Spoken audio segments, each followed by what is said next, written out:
matin, il y a de la circulation, donc sans plus tarder, dans quelques secondes, Tariq Ramadan et le docteur Christophe Oberlin seront là pour une table ronde intitulée « La France, ses musulmans et sa politique étrangère ». Alors pour vous rappeler, le docteur Tariq Ramadan est professeur d'islamologie à Oxford, directeur du centre de recherche sur la législation islamique et l'éthique. Le docteur Christophe Oberlin est chirurgien des hôpitaux, notamment depuis une quinzaine d'années engagé à Gaza. Il était également écrivain, auteur du livre « Le chemin de la cour, les dirigeants israéliens devant la cour pénale internationale » et enfin professeur à la faculté Denis Diderot à Paris. Je vous demande d'accueillir chaleureusement nos deux invités. Barakallahu fikoum.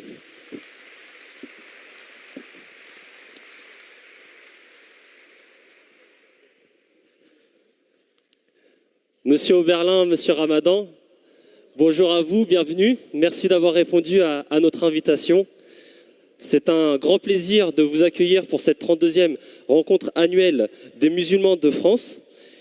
Et le thème de cette table ronde, la France, ses musulmans et sa politique étrangère. Alors j'aimerais commencer avec vous, Monsieur Oberlin. Vous êtes docteur et notamment engagé depuis une quinzaine d'années en Palestine. Alors, 15 ans, c'est beaucoup.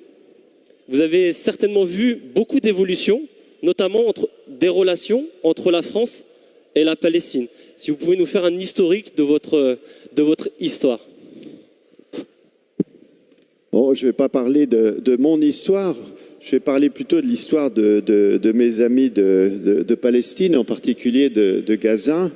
Et c'est vrai que quand on est sur place et que l'on voit depuis Gaza certaines décisions, déclarations qui sont faites à propos de la Palestine, on ne peut être qu'extrêmement choqué. Alors, juste simplement pour accrocher peut-être ceux qui nous écoutent, j'étais à Gaza au moment de la guerre de 2008-2009, avec ces bombardements terribles, et c'est exactement là-bas, en salle d'opération, que j'ai appris que l'on venait de nommer le soldat Khalid, citoyen d'honneur de la ville de Paris.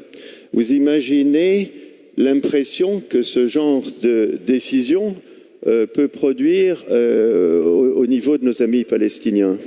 Un autre exemple, eh bien, cet été, ou plutôt il y a quelques semaines et quelques mois, au moment de ces assassinats terribles à Paris, le premier coup de fil de condoléances que j'ai reçu de l'étranger venait de Gaza.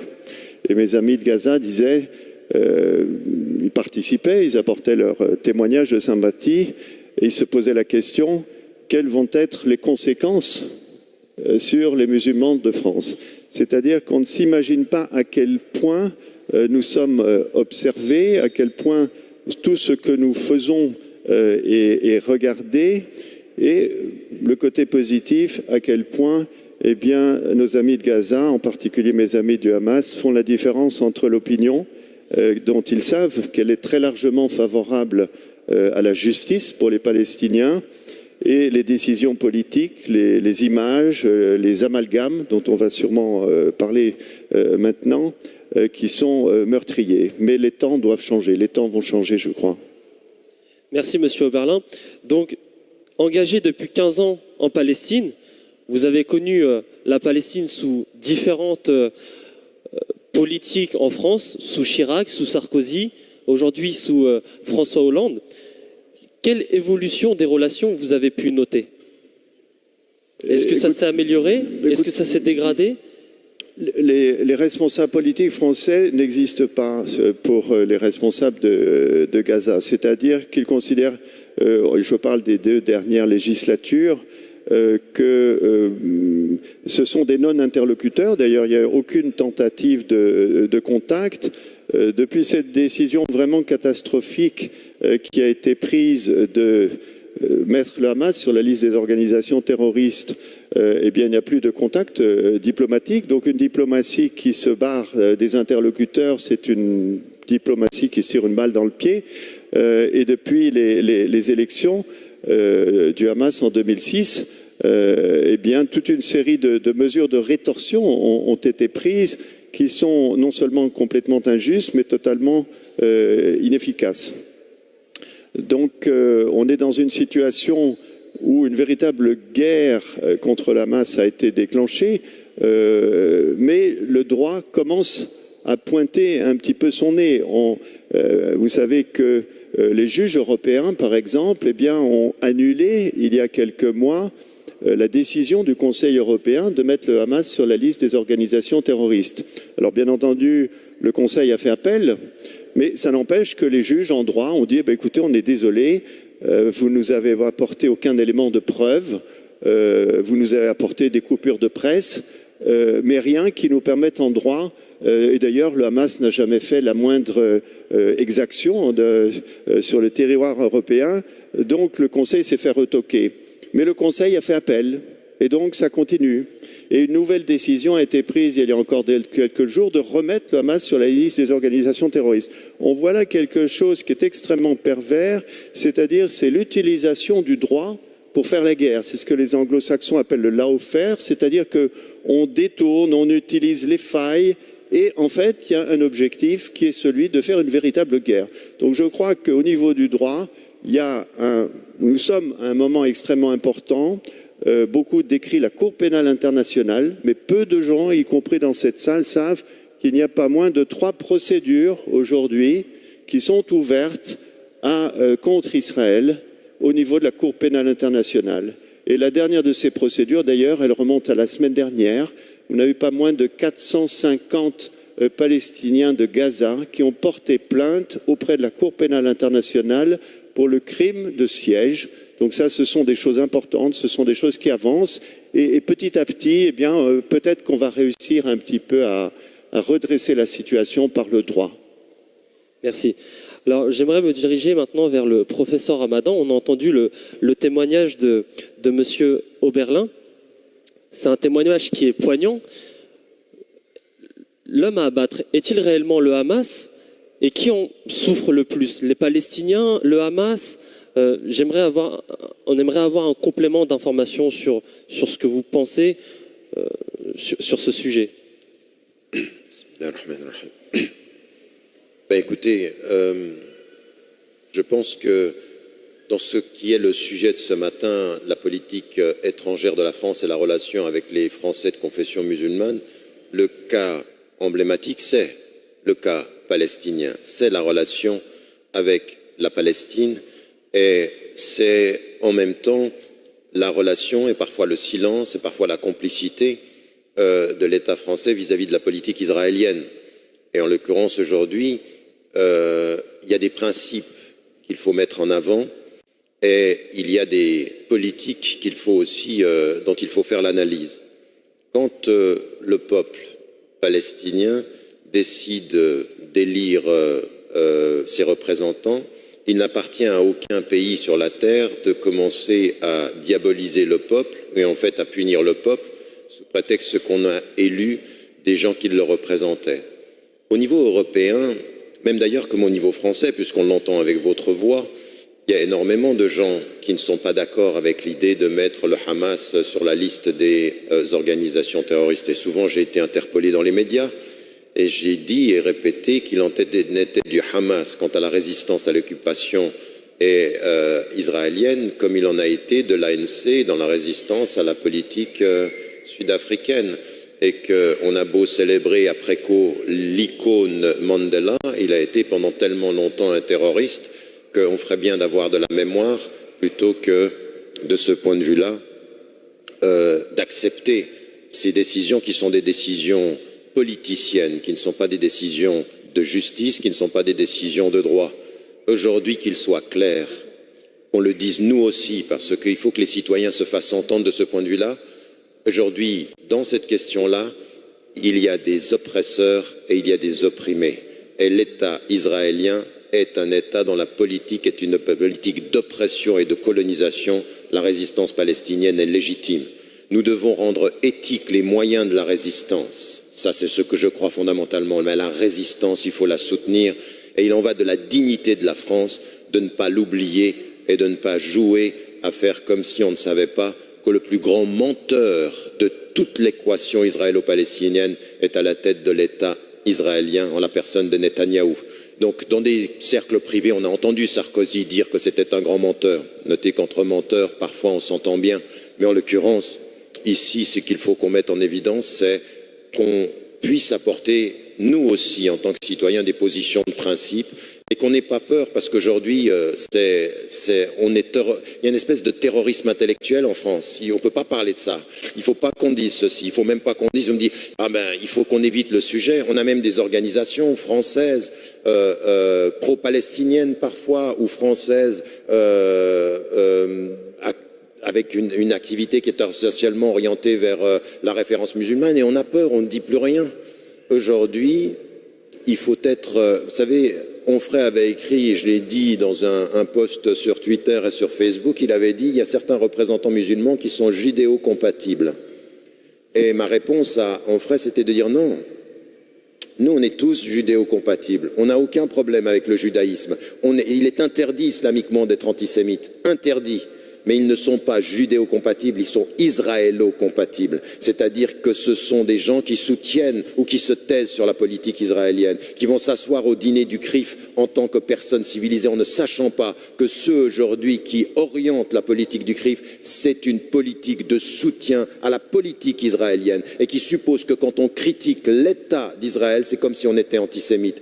Ils mélangent les genres et ils nous mettent tous dans une situation inconfortable. Et de ce point de vue-là, nous, on doit dire clairement, je ne serai jamais antisémite, mais jamais je ne me tairai devant un État qui est dans la répression. Fût-il un État qui se dit un État juif. Cet État juif trahit les principes du judaïsme par la politique de colonisation et de meurtre qu'il répand. Et ça me permet de dire une chose avant de redonner la parole à Christophe Oberlin, dont moi je salue le courage et je salue la position de principe depuis tant d'années. Ce qu'il faut que nous on dise aussi, c'est que le cas israélo-palestinien, c'est un cas emblématique, mais il faut qu'on fasse attention, nous aussi, à ne pas être uniquement vocal ou visible ou entendu sur cette question-là. Parce que nous serons d'autant plus, par rapport à la politique étrangère, j'aimerais entendre des citoyens français qui parlent de la politique française en Afrique, au Congo, la politique au Niger, au Mali, la politique française étrangère dans le silence par rapport aux Rohingyas, aujourd'hui en Birmanie, dans la réalité de tous ces pays aujourd'hui qui ne sont pas forcément musulmans ou de majorité musulmane, mais où il y a des soutiens, et le dire.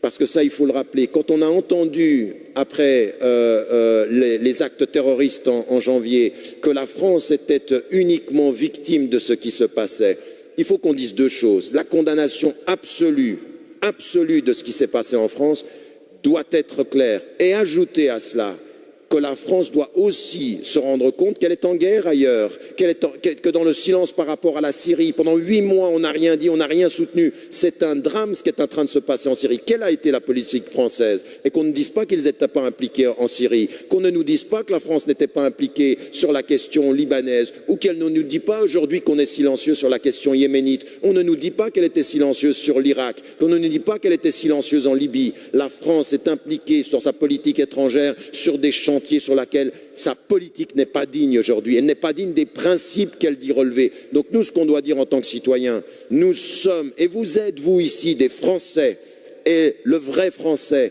n'est pas celui qui se tait pour montrer sa loyauté, c'est celui qui est critique parce qu'il est loyal à ses principes. Le vrai Français, il est loyal aux principes de la France et critique par rapport aux politiques françaises, pas le contraire. Parce qu'on est en train d'essayer de demander aux Français, bouclez-la, taisez-vous, montrez que vous êtes Français en étant les béni-oui-oui de Sarkozy, les béni-oui-oui de Hollande et les béni-oui-oui de ceux qui trahissent la République française. Merci Monsieur Ramadan. Nous avons le docteur Oberlin qui voulait réagir aux propos de... Oui, bien entendu, je souscris à 100% à ce que tu viens de dire.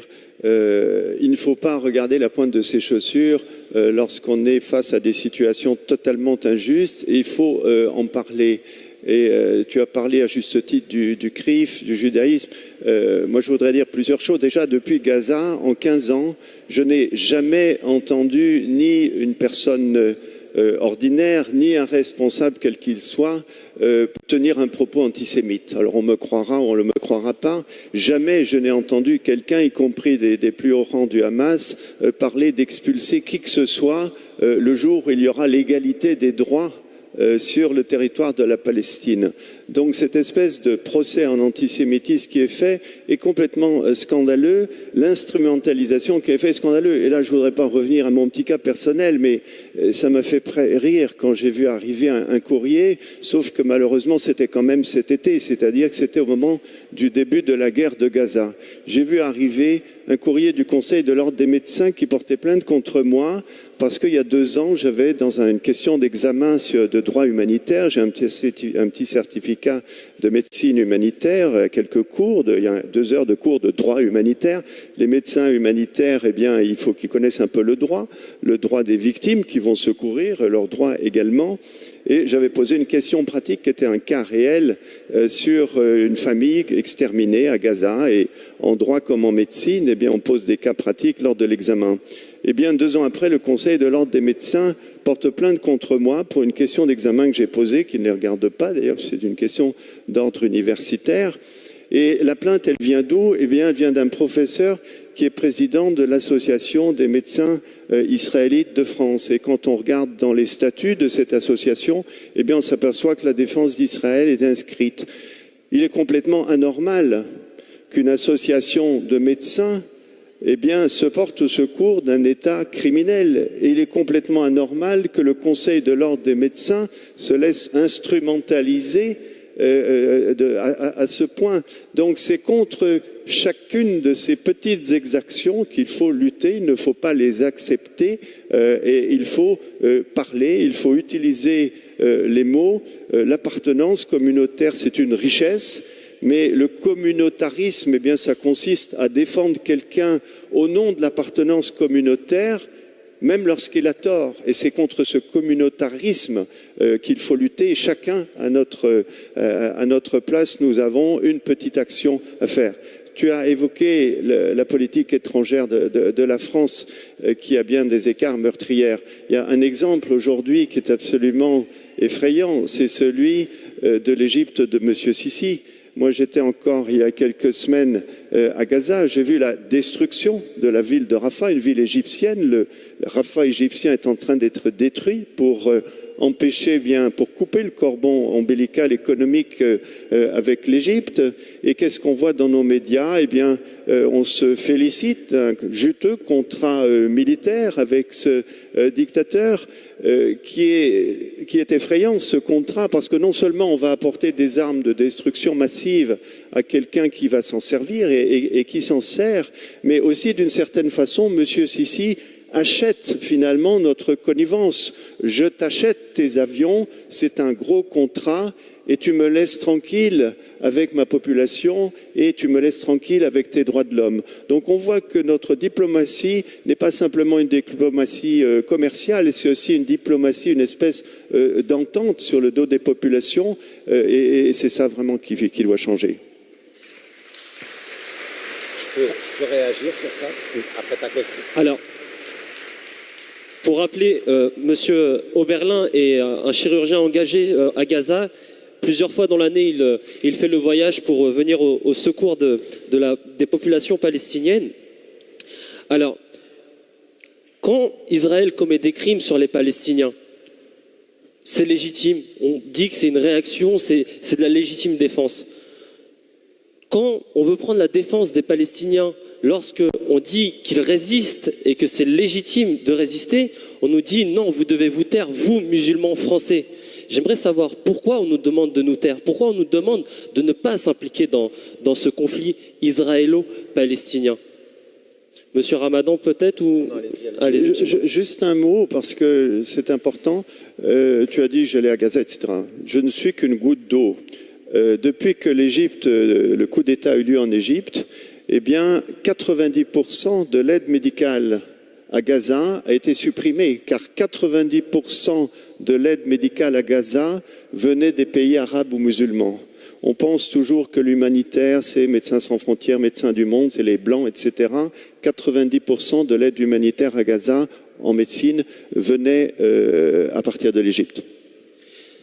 Monsieur Ramadan, vous vouliez réagir Oui, je vais réagir sur 2 points, mais je vais d'abord répondre à ta question, puis ensuite élargir aussi la réflexion sur la question de pourquoi est-ce qu'on veut que les citoyens se taisent. En fait, vous êtes soumis en France et dans un certain nombre de pays européens, même aux États-Unis, à quelque chose qui est de l'ordre du chantage à l'appartenance. Ce chantage à l'appartenance, il se traduit de cette façon-là. Si vous voulez vraiment nous prouver que vous êtes américain, que vous êtes français, que vous êtes européen, en particulier en France, c'est une évidence, il y a des sujets sur lesquels il ne faut pas vous prononcer parce qu'elles remettent en cause votre véritable appartenance à la France. La Palestine et le conflit israélo-palestinien en est un. C'est-à-dire, on vous dit, taisez-vous là-dessus, ce sera la preuve que vous êtes vraiment intégré. C'est comme ça, ce chantage à l'appartenance par les politiques et les médias français est en fait le plus grand danger qui guette non pas les Français de confession musulmane, mais toute la France et son avenir. C'est-à-dire qu'en fait, ces politiques aujourd'hui, ces médias aujourd'hui mettent en cause les fondements de la République française. Parce que ceux qui sont en train de dire, vous ne serez pas simplement vraiment des nôtres, tant que, finalement, vous aurez un esprit critique, une loyauté critique. Or, aujourd'hui, ce qu'il faut faire, c'est le contraire. En disant, mais attendez, ce que vous êtes en train de nous dire, c'est qu'il y a une citoyenneté à géométrie variable, puisque certains de vos citoyens, certains de vos politiques, eux n'ont aucun souci à prendre des positions par rapport au conflit palestinien, israélo-palestinien, mais ils sont du bon côté de votre équation. Vous avez des Bernard-Henri Lévy. Arnaud Karsfeld, il est un avocat conseiller de Sarkozy, il va dans l'armée israélienne et il demande à être dans les territoires occupés. C'est-à-dire, les territoires occupés sont des territoires que les résolutions de l'ONU sont en train de dire c'est illégal. Il est dans l'illégalité internationale et il est le conseiller du président. Mais dans quel monde vit-on ? Qu'est-ce que cette citoyenneté à géométrie variable? Donc le chantage à l'appartenance doit être traduit par les citoyens comme les principes fondamentaux de la République et de la démocratie. Et l'unité de la République, ça ne pourra jamais être la différenciation des citoyennetés et des appartenances. Ça, c'est détruire la République et c'est détruire notre démocratie. Et donc, en l'occurrence, aujourd'hui, il faut que les citoyens puissent parler et doivent parler. Mais ce que j'aimerais dire, c'est ça qui était mon propos aujourd'hui, c'est qu'il faut avoir une vue beaucoup plus large que simplement utiliser ceci. Parce qu'en fait, on nous coince. On fait un chantage à l'appartenance sur le conflit israélo-palestinien et comme nous, on parle beaucoup de ceci, on oublie que notre appartenance à la France, c'est d'être les juges de toute la politique étrangère et de dire, si on est pour la dignité, nous, on ne va pas oublier d'où on vient. La chance, nous sommes une chance pour la France parce que nous sommes la mémoire du Sud et que le Sud a subi les colonisations, que la France n'a pas réglé son problème avec l'Algérie, que la France n'a pas réglé son problème avec l'Afrique, que la France, elle est encore dans la France-Afrique et que nous, on doit aujourd'hui permettre à la France de dépasser ce passé. C'est pour ça que je pense que, par exemple, les indigènes de la République, quand ils disent qu'il y a un problème, ils ont raison. Je ne suis pas d'accord avec l'obsession de la culpabilité de la France, mais de poser le problème est important parce qu'il faut qu'on le dépasse, ce problème. Et dans ce qui a été dit, par exemple, aujourd'hui, on vient de nous dire au Yémen, la communauté internationale soutient l'Arabie Saoudite parce que, en fait, on veut que le droit soit respecté de celui qui a été élu président. Très bien, mais on ne vous a pas entendu en Égypte quand l'élu président. Et moi, qu'on ne vienne pas me dire, ah, vous êtes le... Non, ça ne sert à rien d'applaudir, il faut qu'on essaye de s'entendre là-dessus. Quand le président Morsi était en exercice, dans le livre que j'ai écrit avant et les articles que j'ai écrits pendant, j'ai été très critique par rapport à cette politique. Parce que je pense qu'il y avait des erreurs, parce que je pense que la politique n'était pas la bonne, parce que je pense qu'à vouloir être complètement dans une espèce de perception fermée de l'agir politique, ils se sont trompés. J'ai fait cette critique-là. Et donc on ne viendra pas me dire « Ah, c'est parce que vous êtes le petit-fils de... » Il y en a marre de ça. Donc en l'occurrence, il y a eu des erreurs. Mais le problème, il est un problème de principe. On intervient au Yémen sur la légalité de celui qui est élu et qui ne se retrouve plus au pouvoir. Et on vient nous dire « Ah, mais le peuple ne soutenait Morsi que par une petite minorité. » Et c'est M. Hollande qui nous dit ça. Mais alors, 20% de Français qui soutiennent Hollande, ça mettrait en cause sa légitimité légale? Depuis quand est-ce qu'on fait de la politique comme ça? il y a un mandat, il faut aller jusqu'au bout. C'est un coup d'État militaire. Mais le pire que de ce qui est en train de se passer, c'est que ce monsieur Sisi est 3 fois pire que celui qui l'a précédé. En l'espace de 32 minutes, les pouvoirs judiciaires et militaires de l'Égypte ont pu condamner 1012 opposants à mort. Et aujourd'hui, on vient nous parler des droits humains. Nous, on ne peut pas se taire. Mais on ne peut pas se taire en Égypte, on ne doit pas se taire au Mali, on ne doit pas se taire au Congo, on ne doit pas se taire au Rwanda de ce qu'a été le rôle de la France. Il faut aussi que nous, on soit universalistes. Il y a une chose que j'aimerais dire aux Français de confession musulmane, vous n'êtes pas du côté des opprimés musulmans, vous êtes du côté des opprimés, quelle que soit leur appartenance. Et que les plus communautaristes dans ce pays aujourd'hui, ce n'est pas la communauté musulmane, ce ne sont pas les Français communautaires, c'est des gens comme le CRIF, que quoi que fasse le gouvernement israélien, ils sont d'accord. Ils sont d'accord avec ce qu'ils font. Ça, c'est une réduction de l'appartenance à la tradition juive par le soutien aveugle à une politique qui dit le représenter. L'État d'Israël ne représente pas le judaïsme, il le trahit. Et nous, de ce point de vue-là, il faut qu'on dise le communautarisme, il n'est pas chez nous. Ce n'est pas en répétant sempiternellement le fait que nous sommes communautaristes que vous cacherez le vôtre, que vous cacherez ce qui est en train de se passer. Donc j'aimerais aussi que nous, on soit un peu plus courageux. Moi, ce que j'aimerais demander à ceux qui viennent là, qui applaudissent quand ils entendent quelque chose de bien, qu'on applaudisse moins, qu'on parle davantage et qu'on soit plus courageux au quotidien. Les autorités politiques, il faut les interpeller au niveau local. Les autorités politiques, il faut les interpeller pas simplement au présidentiel, dans les municipales. Il faut les interpeller sur la justice. Il faut les interpeller sur la dignité internationalement, en leur disant une chose. Si vous pensez qu'on aura la paix en France avec les injustices que vous faites à travers le monde, vous vous trompez. Vous êtes en train de travailler contre la paix en France en ayant cette politique injuste à l'étranger. Les choses sont liées. Il n'y a pas, on parle de la France, on est gentil en France et on ne parle plus du reste. Parce que ceci, ce serait être mauvais citoyen et pas vraiment très humain dans notre façon de gérer ces choses. Merci Monsieur Ramadan. Dénoncer c'est bien, mais c'est pas suffisant. Il faut agir, il faut mettre en œuvre des plans, des actions, comme vous l'avez dit, interpeller la Cour pénale internationale pour demander à ce qu'il y ait des jugements, à ce que toutes les injustices, quelles qu'elles soient, qu'elles touchent les musulmans ou non, soient dénoncées, soient condamnées. Monsieur Oberlin, vous vouliez réagir tout à l'heure suite aux propos de Monsieur Ramadan sur la politique française. Je crois qu'elle sera très très mal jugée par l'histoire parce qu'on se demande vraiment ce que la France a à dire vis-à-vis de conflits qui sont très très loin de nos frontières et surtout pas seulement à dire mais à agir. Moi j'observe depuis plus de 10 ans la sagesse extrême des gens qui sont impliqués sur le terrain et là tu as critiqué mais c'est tout à fait... c'est ton droit le plus strict, mais la politique égyptienne sous Morsi. Mais je me souviens aussi que j'étais à l'époque beaucoup plus volontariste. Je me disais, bon, il faut qu'il y ait plus, il faut qu'on ouvre, il faut que ça avance, il faut que la frontière tombe, etc. Et c'était justement les responsables locaux qui me disaient, mais tu sais, on a le monde entier qui nous observe, il ne faut pas qu'on aille trop vite, il faut qu'on soit prudent, on va faire une zone franche, mais attendons un petit peu. Il y avait une extrême prudence, c'est-à-dire que la diplomatie qui était menée de la part des terroristes, entre guillemets, était en fait une diplomatie extrêmement prudente et raisonnable.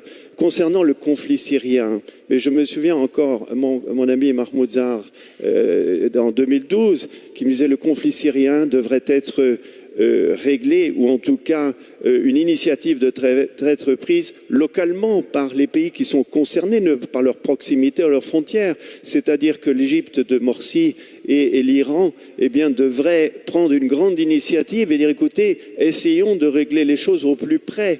Ce n'est pas à la France de dicter qui va bombarder qui en Syrie, bien évidemment. Alors, il y a aussi les conséquences au niveau national, c'est-à-dire que cette espèce de folie qui nous fait poursuivre notre politique coloniale outre-mer, on adapte aussi, on crée de véritables lois d'exception ces lois sur le terrorisme n'a aucune définition juridique. Les juges ne sont incapables de nous dire ce que c'est que le terrorisme. Alors quand on parle d'apologie de terrorisme, là on entre véritablement dans le non-droit. Le Hamas, c'est toujours une organisation terroriste. Finalement, quand je parle de mon ami Mahmoud Zahar, est-ce que je ne suis pas finalement complice d'une organisation terroriste? Est-ce que finalement je ne devais pas aller en prison avec d'autres? On est dans une situation où on distord le droit, y compris le droit national. Donc c'est ça qu'il faut, je crois, dénoncer. Merci, Monsieur Oberlin. Alors, aujourd'hui, on doit se taire sur la Palestine et on doit légitimer toutes les interventions qui sont faites en Irak, le coup d'État qui a été fait en Égypte, etc. Monsieur de Villepin l'a dit, le réseau de Daesh, il a notamment été créé par les États-Unis, l'Occident, on va dire, la France et l'Angleterre. Par leur intervention en Irak, cela a fait que l'État islamique, le réseau de Daesh, a été créé. On voit de plus en plus de réseaux terroristes comme Al-Qaïda, etc. Et on a l'impression que le fait de médiatiser ces groupes terroristes légitime justement le coup d'État en Égypte, légitime l'oppression que fait subir Israël à la Palestine. Et nous, en tant que musulmans, parfois, en tant que musulmans français, on s'en sent dépassé, on n'arrive plus à comprendre comment défendre ces causes. Vous nous avez dit de dénoncer toute forme d'injustice. Mais quand on voit justement que des groupes terroristes qui tuent au nom de l'islam, et qu'ensuite on nous dit c'est de votre faute, c'est vous qui l'avez cherché, comment justement le musulman en France doit-il réagir face à ça, Monsieur Ramadan? Écoutez, ce que j'aimerais dire par rapport à ça, parce que ça, c'est des questions qui sont délicates, mais qui exigent que nous prenions des positions. Sur la question internationale, ou sur la question de ces groupes, quelque chose que Christophe vient de dire et qui est fondamental, c'est qu'à un moment donné, l'appartenance des Français à la France demande effectivement d'avoir une politique, une parole politique en France par rapport à la politique du gouvernement. Mais quand on est un être humain, on est un citoyen d'un pays, on est aussi un être humain et on regarde l'humanité, on regarde aussi les sociétés majoritairement musulmanes. Et je dis souvent ceci aux citoyens occidentaux de confession musulmane, nous devons aussi établir la critique très ferme des pays arabes. Le problème de la Palestine, c'est moins l'Occident que la lâcheté des Arabes, la lâcheté de tout le Moyen-Orient. Parce que s'il y avait une once de dignité par rapport à ce qui se passe en Palestine, on ne se retrouverait pas avec ceux qui vont retrouver Sisi à Sharm el-Sheikh et qui font comme si de rien n'était. Donc à partir d'un certain moment, nous avons à faire trois choses dans la parole. Ceux qui aujourd'hui sont ces mouvements-là, qui utilisent l'islam, il y a de ce point de vue-là des mouvements. Al-Qaïda a été la première manifestation globale, même s'il y en avait des réseaux auparavant et des groupements. Il y a Daesh, il y a l'État islamique. Nous avons, nous, d'abord à travailler sur trois plans, si je peux dire. Le premier plan, c'est le plan « il parle au nom de l'islam ». Donc on ne peut pas s'asseoir et dire « non, non, non, ça c'est pas l'islam, l'islam c'est pour la paix ». Ça va. George W. Bush peut dire aux musulmans l'islam est une religion de paix. Il n'y comprend rien, il n'a rien compris, mais il sait, son service et son système sait utiliser. Nous, par contre, ce qu'on doit dire, on doit avoir une parole musulmane extrêmement claire sur la condamnation de ce que font ces groupes et la façon dont ils instrumentalisent l'islam. Donc nous, on a d'abord des positions de principe à prendre. Et les positions de principe que nous devons prendre, ce sont des positions de principe parce que quelqu'un parle au nom de l'islam, il faut que les musulmans disent quelque chose sur le fait que ça, c'est pas l'islam. Que quand on voit les Shabab au Kenya séparer les chrétiens des musulmans, tuer 140 personnes, on doit dire que ça n'a rien à voir avec l'islam. Est-ce qu'on doit dire aussi à tous, et en particulier en Occident, autant nous sommes dans la condamnation absolue de ce qui est fait au nom de l'islam, autant on aimerait qu'en Occident, on cesse de laisser entendre que les victimes blanches occidentales de ceux qui trahissent l'islam ont plus de valeur que les victimes musulmanes, arabes, africaines de ces mêmes terroristes, entre guillemets, au sens où on n'a pas défini le terme, mais de ces meurtriers. Il faut qu'on arrête de catégoriser les victimes. Mais nous, il faut qu'on prenne une position de principe qui est de dire nous sommes contre. Il y a une deuxième chose à faire. elle est importante, c'est une position politique. Et cette position politique, elle est aussi de remonter aux causes, c'est-à-dire de se dire qu'il y a une histoire. Les gens ne viennent pas de n'importe où. Les gens, ils ont une histoire. Et en même temps aussi de regarder les déplacements de ces terroristes. Et là, on doit aussi se dire, attendez, comment ça s'est passé en Afghanistan? Comment ça s'est passé au Yémen? Comment ça s'est passé? Dans le soutien des dictatures, il y a le fait aussi parfois d'alimenter la violence qui lui répond. Et puis ensuite, il y a effectivement de se dire qui a utilisé qui.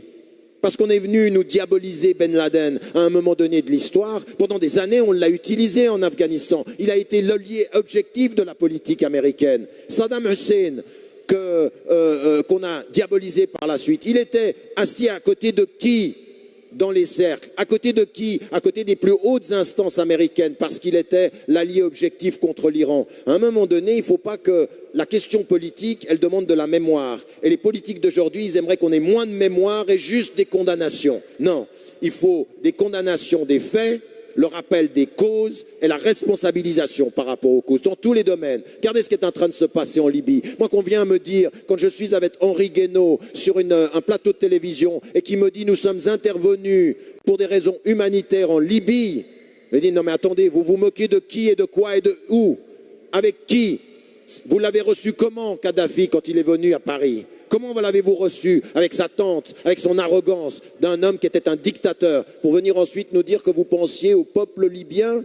Vous avez pensé au peuple libyen quand cela était nécessaire pour vos intérêts géostratégiques et économiques. Donc il faut de ce point de vue-là que nous allions en cause. Mais attention, ce n'est pas une simple condamnation de l'Occident, c'est ce que je disais tout à l'heure, c'est aussi une condamnation des États arabes, c'est aussi une condamnation des dictatures, c'est aussi une condamnation des lâchetés arabes, parce que les gouvernements arabes sont des gouvernements lâches, qu'ils ne font pas ce qui est demandé par leur peuple, parce que la majorité des peuples, d'ailleurs la majorité des peuples sont fondamentalement pro-palestiniens, la majorité des États trahissent les intérêts palestiniens chaque jour de leur travail, et le premier c'est l'Égypte. Si on voulait une politique pro-sioniste aujourd'hui, on ne ferait pas mieux que ce que fait Sisi aujourd'hui. C'est un allié objectif. Notez que c'est la même chose pour les États du Golfe. Dans leur silence et leur stratégie, ils font la même chose. C'est la deuxième chose. Et le dernier point sur lequel j'aimerais mettre en évidence notre engagement, c'est qu'à partir d'un certain moment, tout ceci, il faut l'avoir en tête. Mais où est-ce que vont se jouer les choses pour les Français? Ici. Ici, c'est-à-dire dans une présence citoyenne, dans une information, dans une interaction avec les concitoyens français. En 20 ans, la question palestinienne, 25 ans, la question palestinienne a changé. On était beaucoup plus pro-israélien vis-à-vis de ce qu'on pensait, de ce qu'on est maintenant. Les choses évoluent et ça vient de quoi? Ça vient d'une meilleure connaissance, mais ça vient aussi du changement des populations, de mémoires qui sont différentes. Nous devons faire ce travail. Ce n'est pas un travail pour coloniser les consciences, c'est un travail pour réveiller les principes. Nous devons être vous savez, comme ces éclaireurs-là, comme ces gens qui mettent en évidence ce que font les politiques de surveillance aux États-Unis, comme Snowden et autres, eh bien nous devons faire ça. C'est-à-dire, nous devons être, sur le plan local, des personnes qui réveillons les consciences. Et là, moi, je suis plutôt optimiste. Je suis plutôt optimiste, parce que, sur le long terme, nous gagnons la partie. Et je vais vous dire une chose, ceux qui sont les plus promoteurs sur le plan des recherches sont là. On a des recherches qui viennent d'Autriche, des recherches qui viennent des États-Unis. Ceux qui sont en train d'alimenter le fait que l'islam est un problème et d'islamophobie sont souvent des milieux qui sont très liés au milieu pro-sioniste. Parce qu'ils comprennent une chose, si ces gens-là deviennent des citoyens, s'ils réussissent et continuent à parler des principes et non pas de leur appartenance, ils seront dangereux sur le type de relation que l'Occident aura avec, d'une certaine façon, Israël, mais aussi des autres dictatures. Donc il faut que nous continuions. La démocratie, c'est bon ici, ça doit être bon là-bas. La dignité humaine, c'est à respecter ici, c'est à respecter là-bas. Soyons des universalistes ici sur le plan local pour pouvoir changer la politique étrangère de la France. Merci, Monsieur Ramadan. Il nous reste quelques minutes avant de conclure sur ce thème. Alors, j'aimerais réagir, encore une fois, sur des causes. Quand la Palestine est touchée, quand la Libye est touchée, quand la Syrie est touchée, On voit les musulmans en France et du monde entier qui se mobilisent dans les rues, qui sortent et qui crient, qui disent c'est pas normal ce que subissent nos frères musulmans, etc.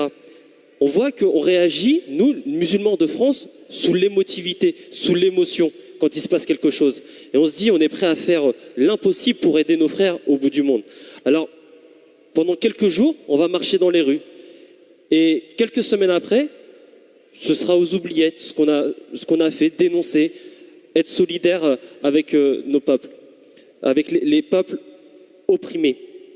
Alors j'aimerais savoir, vous, Monsieur Oberlin, qui est un homme de terrain, vous, Monsieur Ramadan, qui est très écouté auprès des musulmans de France, d'Europe, et j'ai envie de dire du monde entier, quels conseils vous pouvez donner justement à ces musulmans qui ont envie d'être solidaires envers leurs frères qui souffrent dans le monde, justement pour ne pas perdre cette motivation, et justement les conseils que vous pouvez leur donner justement pour ne pas perdre espoir et continuer à œuvrer?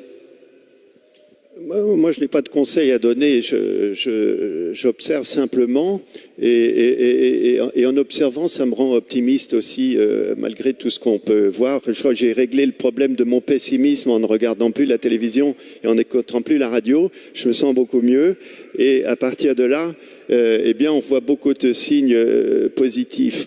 On a parlé de cette politique étrangère de la France qui, au fond, est la créatrice de tous ces mouvements qui aboutissent à des crimes horribles. Mais il faut aussi que l'on s'interroge sur ce que nous faisons ici. Vous voyez, moi j'ai été particulièrement frappé après le drame de ce journal. Je ne parle pas du journal d'ailleurs, parce que j'avais beaucoup de réticence vis-à-vis du journal, et d'ailleurs j'avais lutté dans le passé contre les dérives de ce journal qui était vraiment, qui avait atteint des niveaux très bas. Mais ce qui m'a frappé, eh bien, c'est que les deux principaux criminels, il faut les appeler ainsi, eh bien, c'était des Français de France qui sont nés à côté de chez moi, à quelques centaines de mètres, qui sont allés dans les écoles, qu'auraient pu fréquenter les écoles de mes enfants. Et finalement, on a bien peu parlé du parcours épouvantable de ces jeunes qui ont été vraiment déstabilisés par la vie, et que ça s'est passé chez moi, vous voyez, dans mon arrondissement tout près. Et ça veut dire quoi? Ça veut dire que nous avons été incapables, eh bien, de venir en aide à ces jeunes. Il n'y avait pas de père, la mère n'en parlons pas, etc. Et donc, c'est ces questions-là qu'il faut se poser. Il faut que notre système, eh bien, évolue dans le sens de la facilitation à tous les citoyens de notre pays. Il faut que chacun puisse accéder au droit, à la justice, au développement. Et donc, c'est ce travail de fond qui est nécessaire. Alors, moi, je suis optimiste, et je peux citer simplement, je suis contre les statistiques ethniques, bien entendu, et j'ai des tas de raisons pour ça, mais j'observe simplement, par exemple, eh bien, la population de mes étudiants en médecine. Vous savez qu'il y a énormément d'étudiants en médecine. Chez moi, ils sont 2500. Et je regarde simplement, eh bien, depuis une vingtaine d'années, les noms des étudiants qui vont passer le concours. Ils sont 2500. Et puis, il y a 20 ans, quand je regardais les noms des étudiants qui étaient reçus à la fin de la première année, c'était un petit peu décevant. Et puis maintenant, je m'aperçois, eh bien, que les étudiants reçus, eh bien, reflètent exactement la sociologie de la population qui est celle de ma fac, c'est-à-dire celle du nord de Paris, du nord de la région parisienne, du nord-est de la banlieue parisienne. Et pour vous donner une anecdote qui remonte simplement à la semaine dernière, dans mon microscopique certificat de médecine humanitaire, bien entendu, il y a un biais, c'est un certificat optionnel, chacun s'inscrit sur la base de la volonté. Eh bien, j'ai posé la question aux étudiants, on avait un cours, très bien fait d'ailleurs, pas par moi, sur l'humanitaire et la culture. Et j'ai posé la question aux étudiants, quels sont ceux qui sont français dans la salle? Alors j'ai vu toutes les mains se lever sauf une. Puis j'ai posé la question, quels sont ceux dont les parents sont français? Et là j'ai vu une seule main se lever. Autrement dit, on voit, si vous voulez, qu'il y a un mouvement extrêmement puissant d'une population dont les parents ou les grands-parents n'étaient pas français et qui maintenant, eh bien, à partir du moment où on est dans la filière anonyme et gratuite, eh bien, il y a un espoir, et c'est ça, c'est un véritable mouvement de fond qui est en train de se passer qui me rend optimiste. Merci Oberlin. Monsieur Ramadan, en quelques secondes. Oui, j'ai vu qu'il n'y avait plus le temps, mais simplement parce que vous demandez des conseils et je pense qu'il faut qu'on dise un certain nombre de choses. Déjà, il faut commencer à développer un état d'esprit qui est exactement en droite ligne de ce que vient de dire Christophe, à savoir que tout le discours politique qui nous dit que l'intégration en France est en panne, que ça ne marche pas, c'est un discours d'imposture. C'est pas vrai. Ça marche. En fait, ce qui est en train de se passer, c'est que les deuxième, troisième et quatrième générations sont en train de sortir du ghetto urbain, du ghetto géographique et du ghetto intellectuel. Dans les lieux de médecine, dans le journalisme, dans toutes les professions, on est en train de sortir et cette visibilité-là, elle est en train d'essayer d'être traduite en disant « Ah, c'est une nouvelle communauté communautariste ». Non, c'est une nouvelle présence dans les lieux où se discute, c'est-à-dire le mainstream, c'est-à-dire dans tous les corps de profession. Donc ça déjà, il faut déjà le porter. Pourquoi ? Parce qu'il faut le porter avec optimisme, mais il faut le porter non même pas avec optimisme, avec une réalité, c'est un fait objectif devant nous. Ce n'est pas quelque chose qu'on rêve, c'est quelque chose que l'on vit. Et à partir de là, se poser la question, et c'est ça qui m'intéresse, quelle est notre valeur ajoutée politique ? Notre valeur ajoutée politique, elle est de deux ordres. Le premier, c'est qu'il ne faut pas distinguer la présence citoyenne et politique nationale avec la présence et le discours citoyen de la politique internationale de la France. Il faut lier les deux en disant on est des citoyens et il faut faire le travail local, il faut être engagé politiquement dans les dynamiques sociales, dans les dynamiques politiques locales. En France, c'est ce que moi j'appelle cette dynamique du mouvement national d'initiative locale. Il faut que ce soit politique. Et la valeur ajoutée, elle est celle-ci. C'est-à-dire qu'on rappelle à nos politiques, au niveau local comme au niveau national, que nous sommes du côté des principes qui sont défendus par la République et que nous partageons, que nous ne faisons pas de différence. Et à partir d'un certain moment, non, il ne faut pas attendre août 2014 pour être pro-palestinien pendant 2 mois. Il faut avoir une vue politique à long terme, c'est-à-dire être du côté des opprimés. Ça veut dire 2 choses. La première des choses, c'est s'engager sur le temps long. Le temps long, c'est-à-dire que les victimes, vous savez, c'est comme quand vous vous occupez de quelqu'un qui est drogué. Quand quelqu'un est drogué, vous ne l'aidez pas à un moment donné à s'en sortir, puis vous le lâchez. Il a besoin de votre accompagnement. Ne faites pas de l'accompagnement du drogué dans les motifs. Les motifs, c'est le sentimentalisme instantané et qui passe. Non, il faut, de ce point de vue-là, avoir une vue longue.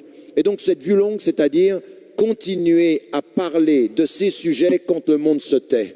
À l'heure où on vous parle, on n'en parle pas aux 20 heures de la Palestine, mais la colonisation continue, les exactions continuent, les tortures et les mauvais traitements continuent, les tortures de basse intensité continuent. Et c'est vrai dans tout le monde. Donc il faut, de ce point de vue-là, continuer à s'informer et à parler sur le temps long.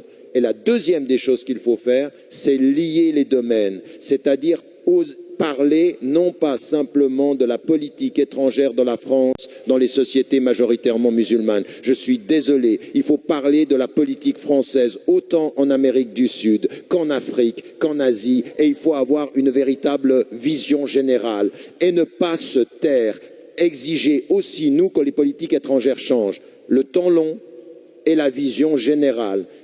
En fait, il faudrait que les Français de confession musulmane parlent moins de l'islam de leur appartenance que des principes de leur fondement.